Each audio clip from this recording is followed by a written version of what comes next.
নমস্কার বন্ধুরা, Anubha cooking village ফুডে আপনাদের সবাইকে স্বাগত জানাই। আজকের আপনাদের সঙ্গে শেয়ার করছি তেলাপিয়া মাছের ঝাল। এগুলো আমাদের ফিশারির একদম জ্যান্ত তেলাপিয়া মাছ। দেখুন, মাছগুলো আমি কেটে ধুয়ে পরিষ্কার করে নিয়েছি। আগেই আপনাদের ভিডিওতে জানিয়েছি আমাদের বাড়ি সুন্দরবন এলাকার মধ্যে, মানে সুন্দরবন অঞ্চলের মধ্যে, তাই আমাদের এখানে ফিশারি এলাকা। এখানে সমস্ত ধরনের নোনা মাছ পাওয়া যায়। মাছটার মধ্যে আমি নুন হলুদ মাখিয়ে এবার মাছগুলো ভেজে নেব। দেখুন, তেলাপিয়া মাছগুলো এক এক করে তেলের মধ্যে আমি দিয়ে দিচ্ছি।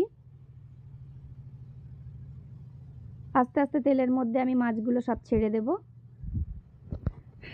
মাছগুলো উল্টে পাল্টে লাল লাল করে ভেজে নিতে হবে। এই দেখুন, মাছগুলো আমি লাল লাল করে ভেজে নিয়েছি। আর মাছে যে মশলাটা দেব, সর্ষে আর রসুন, এই সর্ষে আর রসুনটা এবার বেটে নেব। সর্ষে আর রসুনটা আমার বাটা হয়ে গেছে। এবার তেলের মধ্যে দিয়ে দিচ্ছি পেঁয়াজ কুচি।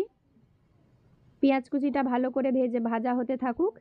এদিকে মশলার মধ্যে আমি সমস্ত গুঁড়ো মশলাগুলো দিয়ে দেব। সর্ষে বাটার মধ্যে হলুদ গুঁড়ো, লঙ্কার গুঁড়ো, নুন, জিরে গুঁড়ো, এই সমস্ত মশলার জলটা এবার তেলের মধ্যে দিয়ে দিচ্ছি কড়ায়।